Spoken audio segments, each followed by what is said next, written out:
मेरे पति अभी संन्यास नहीं ले सकते। ये अभी पराजित नहीं हुए हैं। शास्त्रों में माना गया है कि पत्नी पति की अर्धांगिनी होती है और इसीलिए आपको मुझे भी पराजित करना होगा। मुझे पराजित कर ही आप मेरे पति को अपना शिष्य बना सकते हैं। यदि आप मेरे साथ शास्त्रार्थ नहीं करना चाहते तो आप अपनी पराजय स्वीकार लीजिए।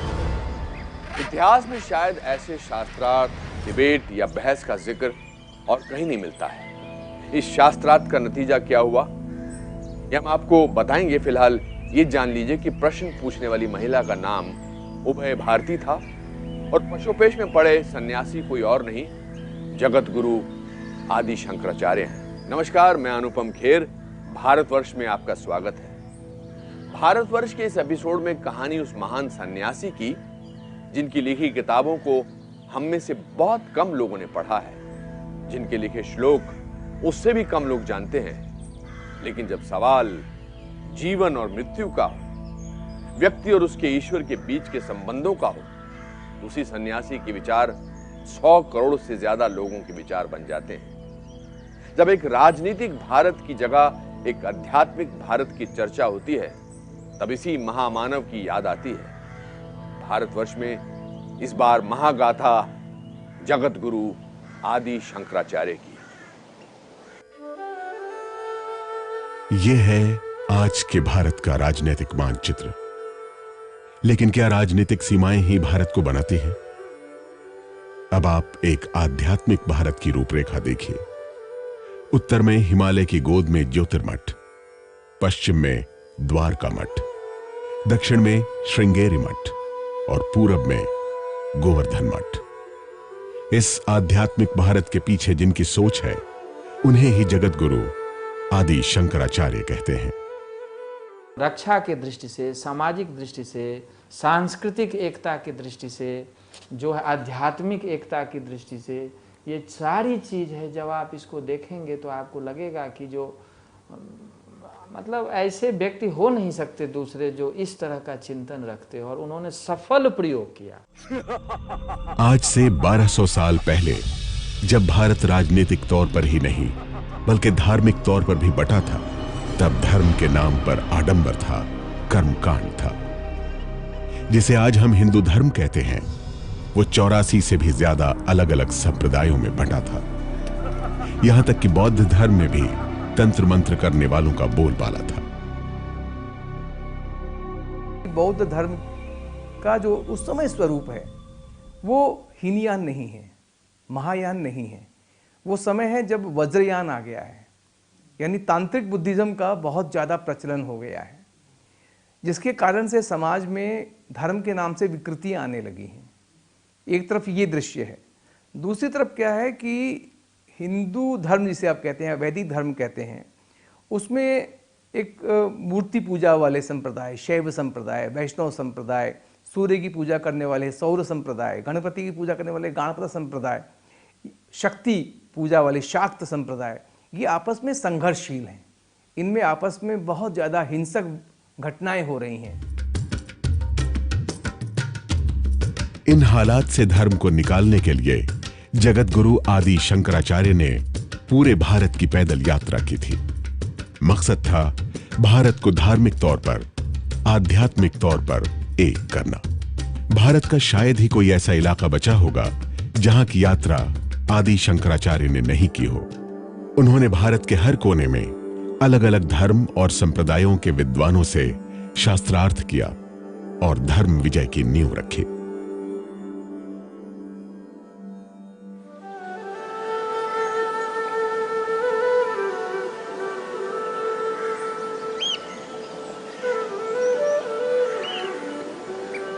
इस महान दार्शनिक और धर्म की रक्षा करने वाले आदि शंकराचार्य की जीवन यात्रा शुरू होती है केरल के एर्नाकुलम जिले के काल्टी या कलाडी गांव से।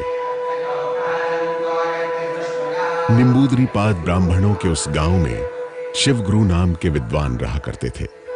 कहते हैं भगवान शंकर के आशीर्वाद से ही उन्हें एक पुत्र हुआ जिसका नाम उन्होंने शंकर रखा।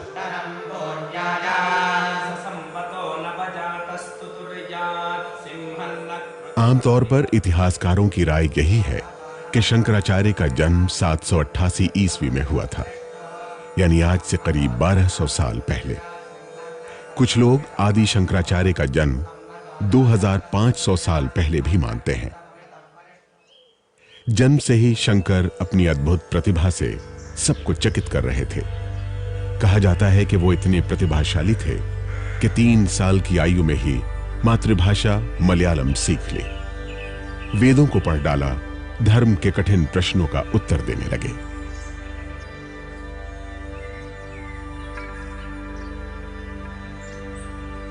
वधोही को बंधा हुआ कौन है? विषयानुरागी। वासनाओं में जो अनुरक्त होता है वही बंधनग्रस्त है। वासनाओं में जो अनुरक्त है। घोर नरक क्या है? अपना शरीर ही घोर नरक है। अच्छा। आचार्य एक के बाद एक प्रश्न पूछ रहे थे और 3 साल के बालक शंकर उनके हर प्रश्न का उत्तर ऐसे दे रहे थे मानो उन्हें हर शास्त्र का ज्ञान हो। ऐसा तेजस्वी बालक तो मैंने आज तक नहीं देखा। आचार्यगण, ऐसे पुत्र को पाकर हम धन्य हो गए। लेकिन बालक शंकर 3 साल के ही थे तभी पिता शिवगुरु का देहांत हो गया। पिता की मृत्यु इतनी छोटी उम्र में हो गई। अब मां और बेटा ही एक दूसरे का सहारा थे। मां पुत्र के लालन पालन और भविष्य को लेकर चिंतित थी। परंपरा के अनुसार मां ने 5 साल की उम्र में बालक शंकर का उपनयन संस्कार करवाया। इसके बाद बालक शंकर को शिक्षा के लिए आचार्य के पास भेजा गया। यहां एक चमत्कार हुआ। जिन शास्त्रों के अध्ययन में शिष्यों को 20 वर्ष लग जाते थे, उसे बालक शंकर ने 2 वर्ष में ही समाप्त कर दिया और वापस मां के पास कलाड़ी लौट आए।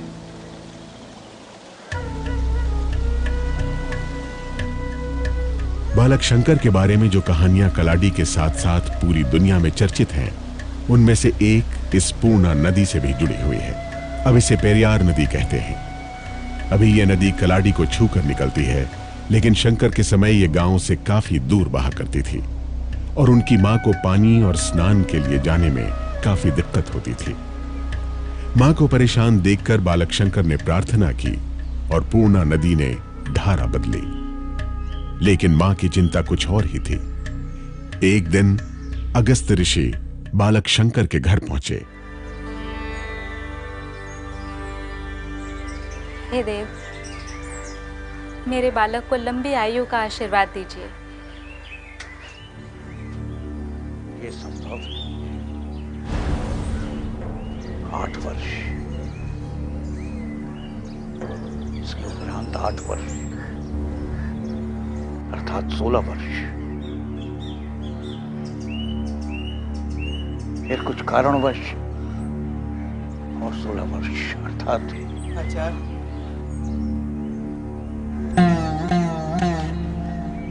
केवल 32 वर्ष। ये आप क्या कह रहे हैं देव? नहीं नहीं,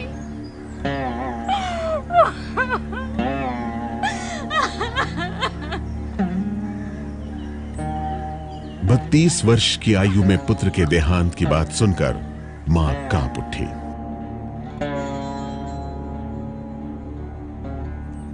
दूसरी तरफ मां की इस चिंता से अलग बालक शंकर कुछ और ही सोच रहे थे। माँ, हाँ बेटा। माँ, मैं देखता हूँ कि लोग जन्म लेते हैं और उनकी मृत्यु हो जाती है। इस संसार में कोई सुख नहीं, इसलिए मैं संन्यास लेकर इन बंधनों से मुक्त होना चाहता हूँ। इतने निष्ठुर ना बनो, मुझसे ऐसे वचन ना कहो बेटा। ये संन्यास लेने का विचार छोड़ दो। क्यों माता? इसमें अनुचित क्या है? तुम गृहस्थ बनो, यज्ञ करो, आराधना करो, पूजा करो, उसके बाद सन्यासी बनना। और तुम तो कितने विद्वान हो, कितने शास्त्र पढ़े हैं तुमने, तुम्हें तब भी अपनी माता की बिल्कुल चिंता नहीं?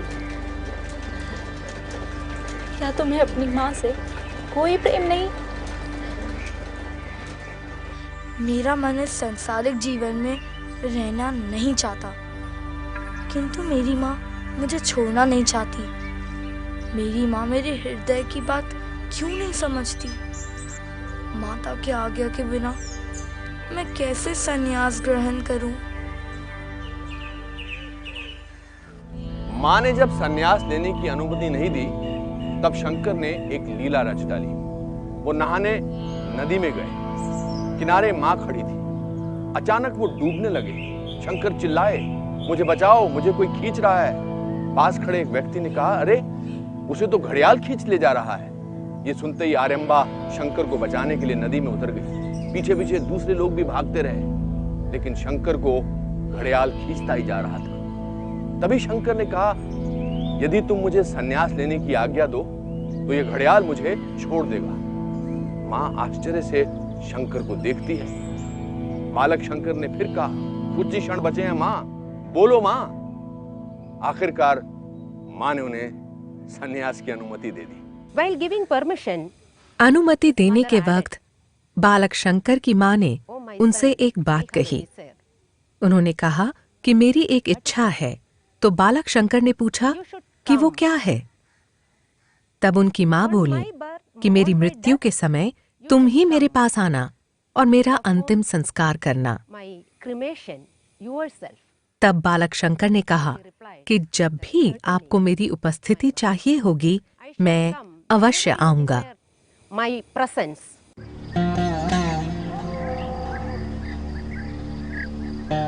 जिस आयु में बच्चे मां की ममता के आंचल में पलते बढ़ते हैं, जिन दिनों मासूम बच्चों की दुनिया घर आंगन और गांव तक सिमटी रहती है, उस उम्र में घर परिवार, सखा संबंधी और मां को छोड़कर बालक शंकर संन्यास के मार्ग पर निकलने वाले थे। इस दृश्य की अब बस कल्पना ही की जा सकती है।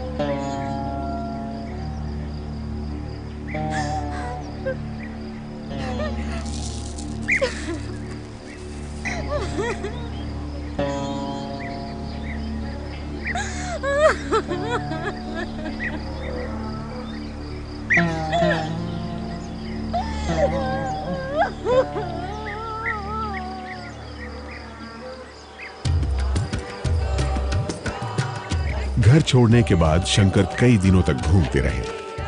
उन्होंने मार्ग में कई नदी, पर्वत और जंगलों को पार किया। बालक शंकर गुरु की खोज में घर से निकले थे। ऐसा अनुमान लगाया जाता था कि वो अपने जन्म स्थान केरल के कलाडी से निकलकर तुंगभद्रा की ओर मुड़े और फिर इसके बाद श्रृंगेरी से गोकर्ण होते हुए ओंकारेश्वर पहुंचे। ओंकारेश्वर में नर्मदा नदी के तट पर गुरु श्री गोविंदपाद का आश्रम था। श्री गोविंदपाद अपनी विद्वता, योग बल और ब्रह्म ज्ञान के लिए प्रसिद्ध थे। गुरु श्री गोविंदपाद आश्रम के पास एक गुफा में समाधि में थे।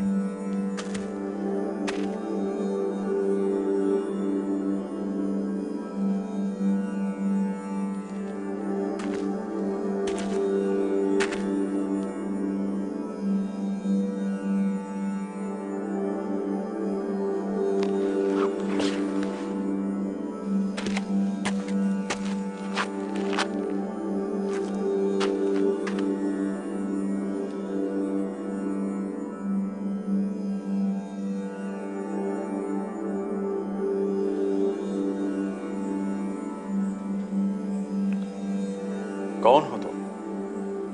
हे प्रभु, मैं पृथ्वी नहीं हूँ, न जल हूँ, न तेज हूँ, न वायु हूँ, न आकाश हूँ, न उनके गुण हूँ, न इंद्रियां हूँ, अपितु इन सबसे परे जो परम तत्व है वही मैं हूँ। तुम्हारे उत्तर से मैं बहुत प्रसन्न हूँ। तुम्हारे उत्तर से अद्वैत का साक्षात्कार होता है। उन्होंने एक तरीका अपनाया कि अपना परिचय देने के लिए कि मैं जो कुछ भी आप आमतौर में समझते हैं कि वो मैं नहीं हूँ।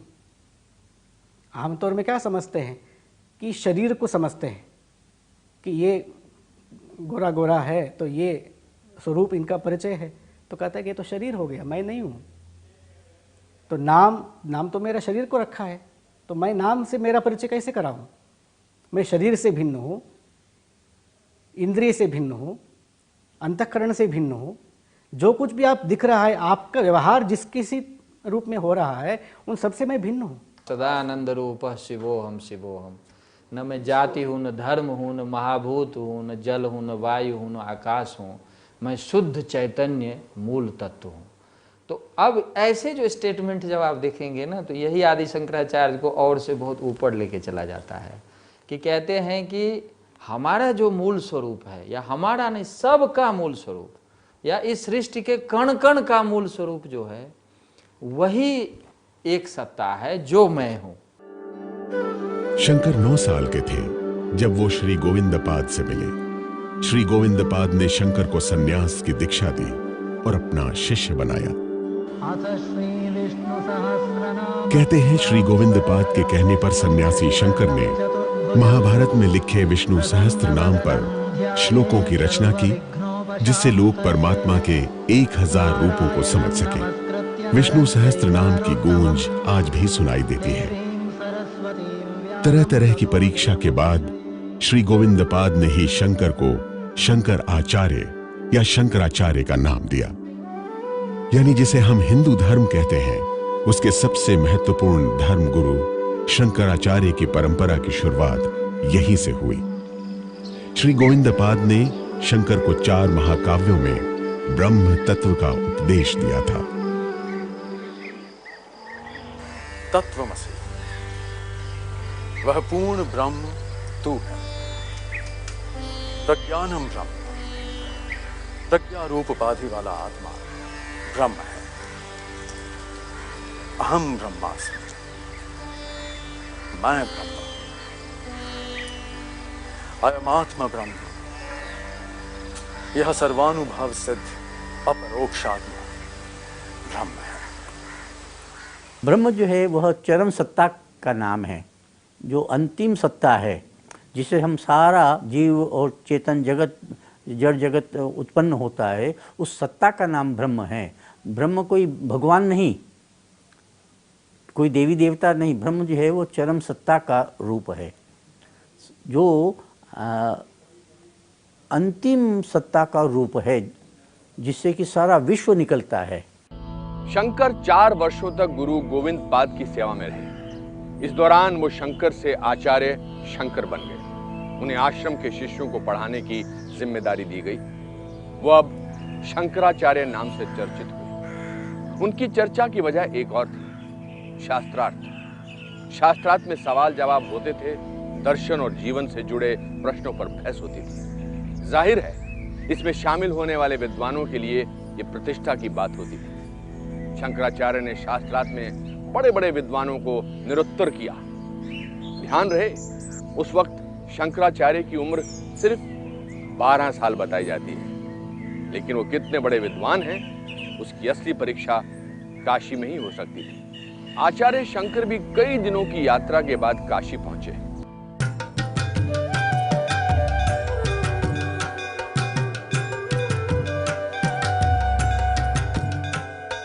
काशी में कई लोगों ने आचार्य शंकर की प्रेरणा से विधिवत संन्यास ग्रहण किया और उनकी सेवा करने लगे। एक नवयुवक आचार्य के चरणों में वृद्ध और ज्ञानी लोगों को बैठे देखकर लोग चकित रह जाते थे। उस समय बौद्ध सन्यासी परंपरा भी वाराणसी में काफी प्रभावशाली थी। यहां बौद्ध सन्यासियों से भी शंकराचार्य ने शास्त्रार्थ किया, लेकिन स्वयं आचार्य शंकर के ज्ञान की परीक्षा होनी अभी बाकी थी।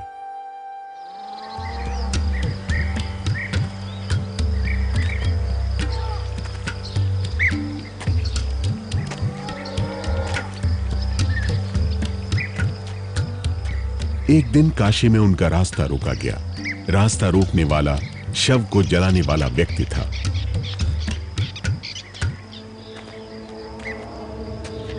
ठहरो। दूर हटो, आचार्य को जाने दो। मैं रास्ते से नहीं हटूंगा। पहले आचार्य शंकर मेरे प्रश्न का उत्तर दें। कैसा प्रश्न? हे महात्मा, आपने कहा दूर हटो। आप किससे दूर हटना चाहते हैं? मेरे शरीर से या मेरे शरीर में विद्यमान आत्मा से? जब हर व्यक्ति का शरीर अन्न से पुष्ट होता है तो आपके और हमारे शरीर में क्या अंतर है? और जब हर शरीर में एक ही आत्मा विराजमान है तो आप में और मुझ में कैसा भेद? तो फिर आप ये कैसे कह सकते हैं कि मैं ब्राह्मण हूं और तुम चांडाल हो? आपने मुझसे क्यों कहा कि दूर हटो? अछूत समझे जाने वाले व्यक्ति ने यह सवाल आदि शंकराचार्य से किए। जाति धर्म छोटे बड़े में भेद कैसे हो सकता है जबकि सब में एक ही ईश्वर का अंश मौजूद है? यह दरअसल आदि शंकराचार्य की परीक्षा भी थी।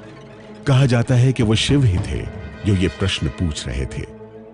आचार्य शंकर ने अनुभव किया कि जीव और परम सत्ता एक ही है, ठीक उसी तरह जैसे गुड़ से उसकी मिठास अलग नहीं है।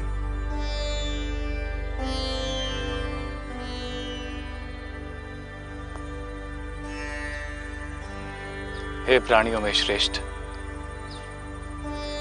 अभी आपने जो कुछ कहा वो परम सत्य है। आप आत्मज्ञानी हैं और मैं आपका दास हूं, और इस शरीर और बुद्धि से मैं आपका ही अंश हूं।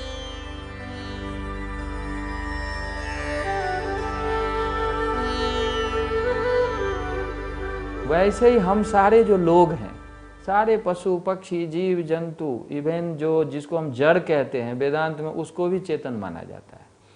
तो वो कहते हैं कि ये जितने हैं सब आकार हैं अलग अलग, लेकिन मूल में एक सत्ता है। तो यदि उस मूल एक सत्ता को यदि हम ध्यान रखें तो हमारे अंदर कोई राग द्वेष नहीं होता है। लेकिन यदि हम ये समझते हैं कि ये ऐसा है, कोई सांवला है, कोई गोरा है, कोई इस जाति का है, कोई इस धर्म का है, तो आपके मन में उसके आधार पर तरह तरह की समस्याएं शुरू हो जाती है।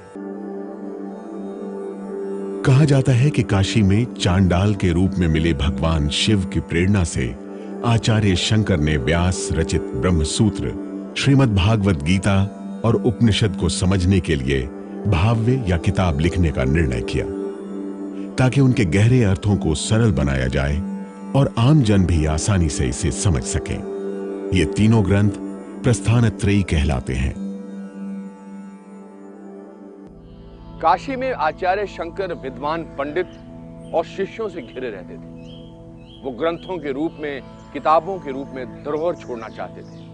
उन्हें एकांत की जरूरत महसूस होने लगी और तब उन्होंने काशी छोड़कर बद्रीनाथ जाने का फैसला किया। वो अपने कुछ शिष्यों के साथ कई दिनों तक यात्रा करते हुए दुर्गम पहाड़, नदी, नालों को पार करते हुए अलकनंदा के किनारे बद्रीनाथ पहुंचे। कहा जाता है कि बद्रीनाथ में आचार्य शंकर ने अलकनंदा नदी से भगवान बद्रीनाथ की मूर्ति निकालकर उसे मंदिर में स्थापित किया था। इसके बाद वो बद्रीनाथ के ही व्यास गुफा में रहने लगे।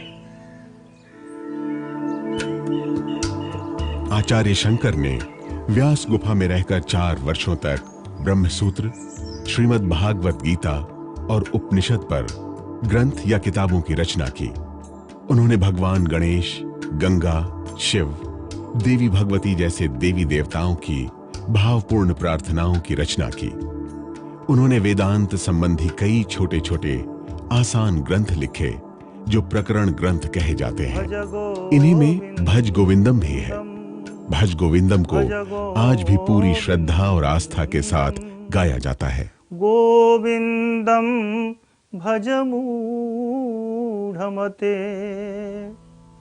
प्राप्ते सन्निहिते मरणे नहि नहि रक्षति डुक्रं करणे। किसी मधुमक्खी के छत्ते को तोड़ते हैं, उसमें केवल रस ही रस मिलता है, उसी प्रकार केवल रस, केवल आनंद ही आनंद जिसमें है, उसी प्रकार के गोविंद का भजन करो, वही ही संसार से पार कराने के लिए समर्थ है और कोई नहीं। आचार्य शंकर 8 साल की उम्र में संन्यास लेकर घर से निकले थे। सुदूर दक्षिण केरल से काशी और काशी से बद्रीनाथ तक की यात्रा में उन्होंने गुरु से शिक्षा ली और शंकर से शंकराचार्य बने। उन्हें जगह जगह प्रशंसा और प्रसिद्धि मिली, लेकिन जिस विचार को वो फैला रहे थे उस पर सवाल अब भी थे। सवाल उठाने वालों में उस समय के प्रकांड विद्वान मंडन मिश्र थे। मंडन मिश्र से शंकराचार्य का शास्त्रार्थ में जो कुछ हुआ उसकी मिसाल कहीं नहीं मिलती। मंडन मिश्र अपनी पत्नी के साथ माहेश्मती नगरी में रहते थे। यह जगह भी बिहार के सहरसा जिले का महिषी कस्बा है। मंडन मिश्र कितने बड़े विद्वान थे इसका अंदाजा इस बात से लगाया जा सकता है कि उनके घर का पालतू तोता भी श्लोक बांचता था। मंडन मिश्र की पत्नी उभय भारती भी अपनी विद्वता के लिए प्रसिद्ध थी। आचार्य शंकर शास्त्रार्थ के लिए मंडन मिश्र के गांव पहुंचे। मंडन मिश्र से जब वहाँ वो पहुँचे थे शास्त्रार्थ के लिए, तो उन्होंने पहला शब्द यही बोला था, कुतो दंडी। ये दंडी सन्यासी कहाँ से आ गए, क्योंकि वो गृहस्थ थे और वो कर्मकांड की बात करते थे, ये ज्ञान कांड की बात करते थे। डिबेट का मुख्य विषय यही था, कर्म वर्सेज नॉलेज। आचार्य शंकर और मंडन मिश्र के बीच शास्त्रार्थ शुरू हुआ।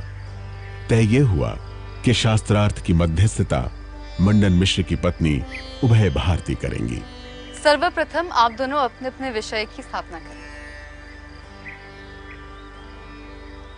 देवी, आचार्य हमारे विचार जानने हेतु हमारे गांव महिषी आए हैं। इस कारण वे ही पहले अपना मत प्रस्तुत करें। अवश्य। जब उपनिषदों के महावाक्यों से जीव और ब्रह्म की एकता का बोध होता है तो संसार और अज्ञान के सारे प्रपंच समाप्त हो जाते हैं। जीव सच्चित आनंद में लीन हो जाता है, वो जीवन मरण के चक्र से मुक्त हो जाता है। उपनिषद इसी का प्रमाण है। यही मेरा सिद्धांत है और यही मेरा विषय। इस शास्त्रार्थ यदि मैं पराजित हुआ तो इस काशय वस्त्र और सन्यास का त्याग कर दूं। मैं वेदों के बाद आए उपनिषदों को प्रमाण नहीं मानता, मैं वेद के कर्मकांड को प्रमाण मानता हूं। दुखों से मुक्ति कर्म से मिलती है, काम से मिलती है, शब्दों से नहीं। शब्दों की शक्ति तो केवल कर्म को प्रकट करने तक ही सीमित होती है। इस कारण मनुष्य को अपनी पूरी आयु कर्म का अनुष्ठान करना चाहिए। यही मेरी प्रतिज्ञा है। यदि इस शास्त्रार्थ में मैं पराजित हुआ तो मैं गृहस्थ धर्म छोड़कर सन्यासी बन जाऊंगा।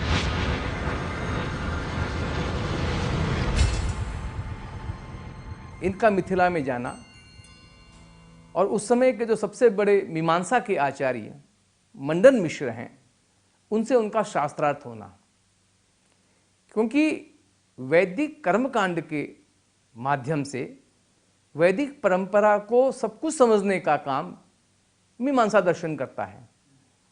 तो वो जो धार्मिकता है जिसमें दार्शनिकता नहीं है। आचार्य शंकर और मंडन मिश्र के बीच शास्त्रार्थ शुरू हुआ तो थमने का नाम ही नहीं लिया। 5-6 दिन बीत गए, लेकिन आचार्य शंकर और मंडन मिश्र के बीच शास्त्रार्थ नहीं थमा। नियम के मुताबिक केवल नित्य क्रिया कर्म और भोजन के लिए आराम करते थे और फिर शास्त्रार्थ शुरू हो जाता था। आचार्य, आप कहते हैं कि जीव और ब्रह्म एक है। ये कैसे पता चलेगा? आत्मा और परमात्मा को एक ही कैसे माना जाए? जीव ही ब्रह्म है, यह सिद्धांत कभी सिद्ध नहीं हो सकता, क्योंकि इसका प्रत्यक्ष ज्ञान किसी को नहीं है और नहीं इसका कोई अनुमान है। हर व्यक्ति का अनुभव है कि ये ईश्वर नहीं है। शिरोमणि,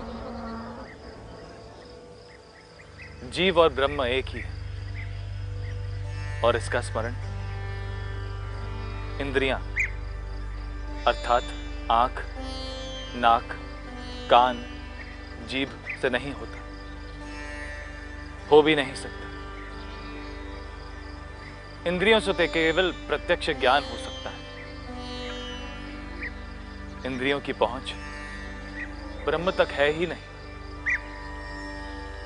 परमात्मा ब्रह्म इंद्रियों और बुद्धि से परे है और इसका प्रत्यक्ष अनुमान या ज्ञान कैसे हो सकता है?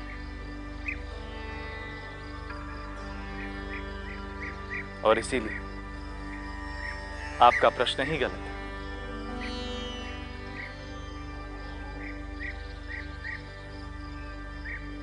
आखिरकार शास्त्रार्थ में आचार्य शंकर के अकाट्य तर्क से मंडन मिश्र निरुत्तर और परेशान होने लगे। अंततः उन्होंने अपनी पराजय स्वीकार कर ली। आचार्य, अब तक मैं और मेरे जैसे लोग यही समझते थे कि इस शरीर के अंत के बाद हम दूसरे लोक में जाएंगे, वहां पर तरह तरह के भोग को भोगेंगे और फिर हमें मोक्ष की प्राप्ति होगी। ये बात अब हंसने योग्य लगती है।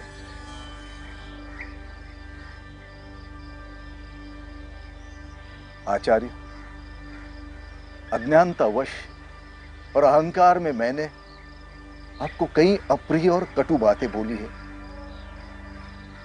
मुझे क्षमा कर दीजिए। मैं संन्यास लेकर आपके शरण आना चाहता हूं, आपका शिष्य बनना चाहता हूं। आचार्य, मुझे ब्रह्म तत्व का उपदेश कीजिए।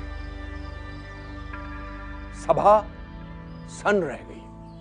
महान विद्वान प्रकांड पंडित मंडन मिश्र निरुत्तर होकर शंकराचार्य के शिष्य बनने को तैयार थे। तभी उभय भारती खड़ी हुई।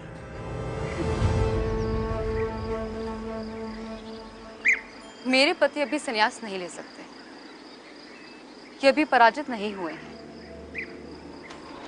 शास्त्रों में माना गया है कि पत्नी पति की अर्धांगिनी होती है और इसीलिए आपको मुझे भी पराजित करना होगा।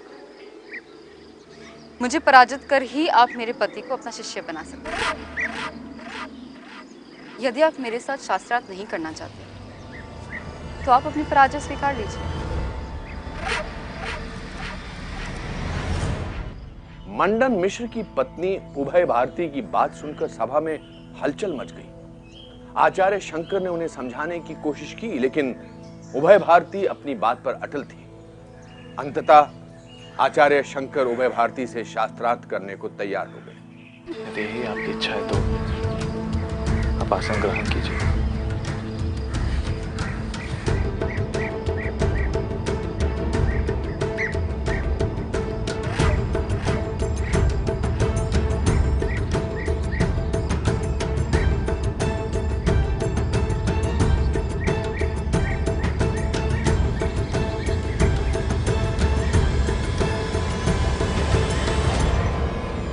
शास्त्रार्थ 17 दिनों तक चलता रहा।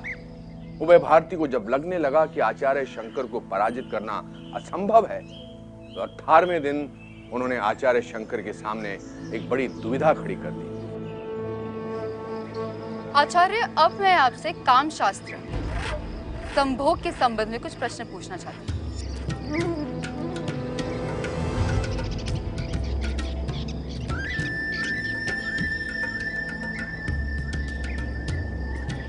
आचार्य, क्या आप मुझे बता सकते हैं कि स्त्री और पुरुष के संभोग में कितनी कलाएं होती हैं? इनके अलग अलग मुद्राएं कौन सी होती हैं? पुरुष को आकर्षित करने के लिए, उसे रिझाने के लिए स्त्री कौन कौन सी विधि अपनाती है? शरीर के किन किन अंगों में काम वासना का निवास होता है?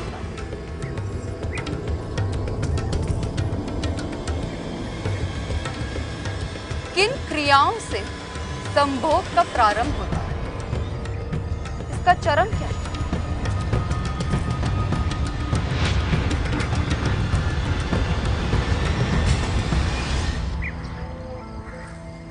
हे देवी,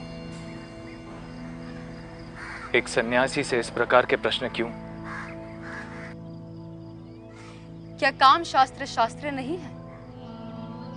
फिर आप तो सर्वज्ञ हैं, जितेंद्रिय हैं। तो बताइए आचार्य, आप काम शास्त्र के प्रश्न का उत्तर क्यों नहीं देते? देवी, एक सन्यासी से ऐसे प्रश्न करना अनुचित है। इन्होंने अपने बाल्यकाल से ही सन्यास ग्रहण किया हुआ है। एक विरक्त त्यागी सन्यासी काम शास्त्र के बारे में विचार भी कैसे कर सकता है? अगर ये विचार भी करे तो सन्यास धर्म खंडित हो जाएगा।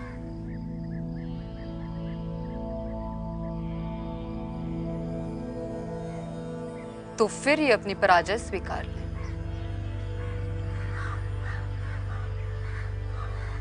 मैं आपके प्रश्नों का उत्तर अवश्य दूंगा,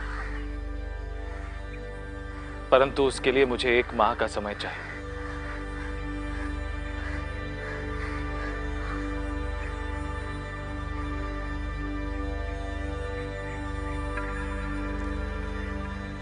जैसे आपकी इच्छा।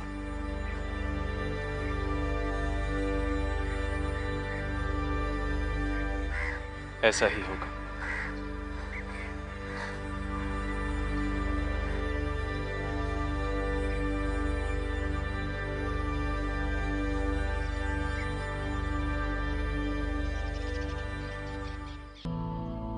आचार्य शंकर सभा छोड़कर जंगल की ओर चले, जहां उन्हें अमरूक नाम के एक राजा का शव दिखाई दिया। राजा अमरूक की शिकार के दौरान मौत हो गई थी। उसी क्षण आचार्य शंकर ने प्रबल योग शक्ति से अपने शरीर का त्याग कर दिया। इसके बाद वो राजा अमरूक के शरीर में प्रवेश कर गए।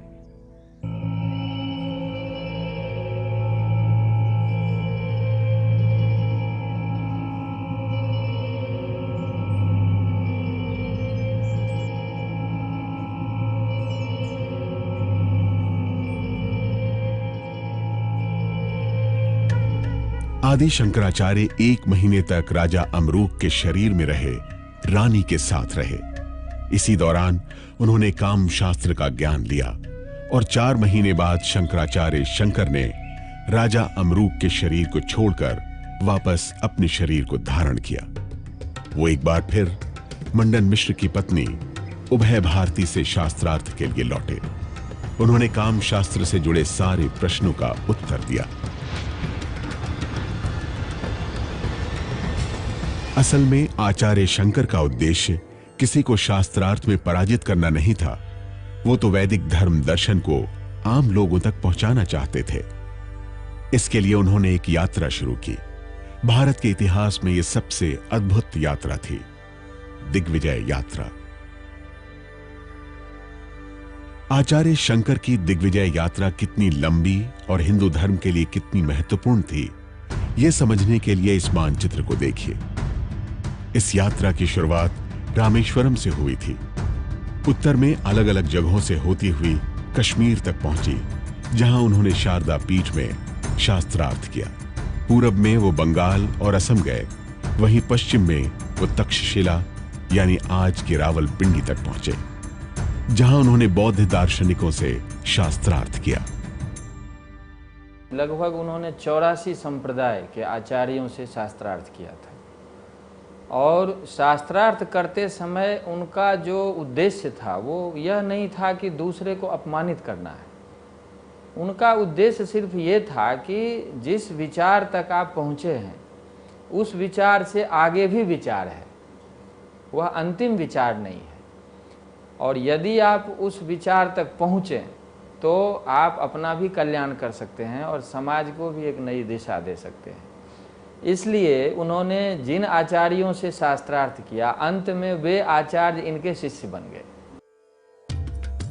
दिग्विजय यात्रा के बाद आचार्य शंकर कुछ शिष्यों को लेकर एक बार फिर बद्रीनाथ के लिए चल दिए। वो उत्तराखंड के जोशीमठ में कुछ दिनों तक रुके। उन्हीं दिनों एक दिन आचार्य शंकर ने शिष्यों को बुलाया। अद्वैत वेदांत मार्ग को लंबे समय तक चलाने के लिए सन्यासी संघ का गठित होना आवश्यक है, और इसी के लिए भारत के चारों दिशाओं में मठों की स्थापना हुई। पद्मपाद, सुरेश्वर, हस्तामलक और टोटक।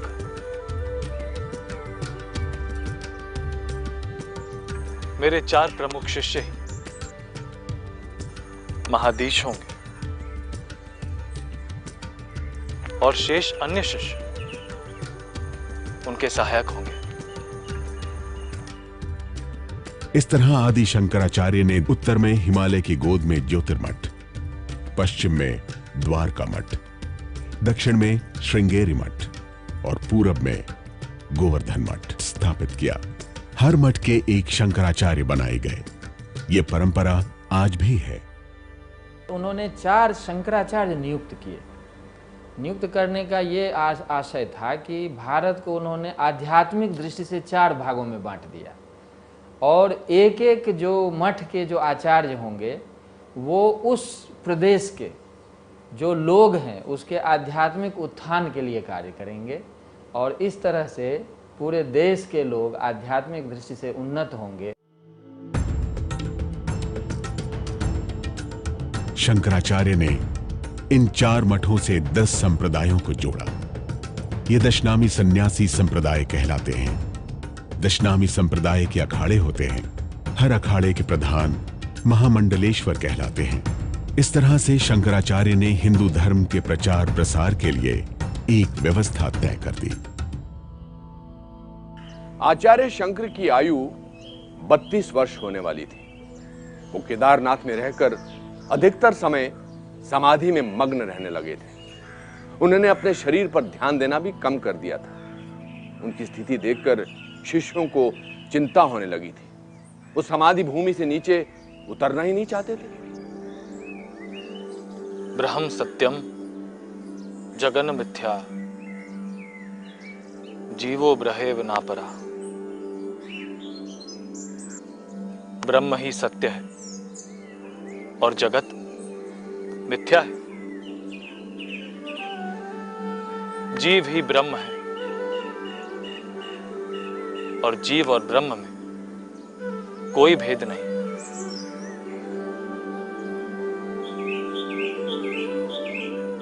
क्या कोई घड़ा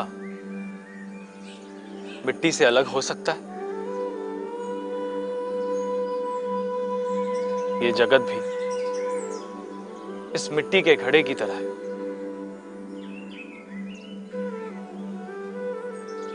कोई ब्रह्म से अलग नहीं, हर जीव ब्रह्म है।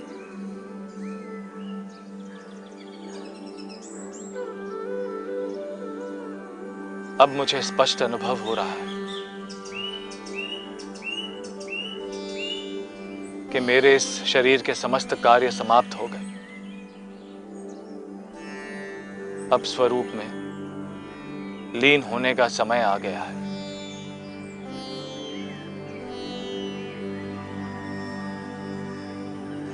आचार्य शंकर मौन हो गए। वो ध्यान में चले गए। कहा जाता है कि इसके बाद जगत गुरु शंकराचार्य केदारनाथ में ही अंतर्ध्यान हो गए। अथ श्री विष्णु सहस्रनाम शुक्लांबरधरम्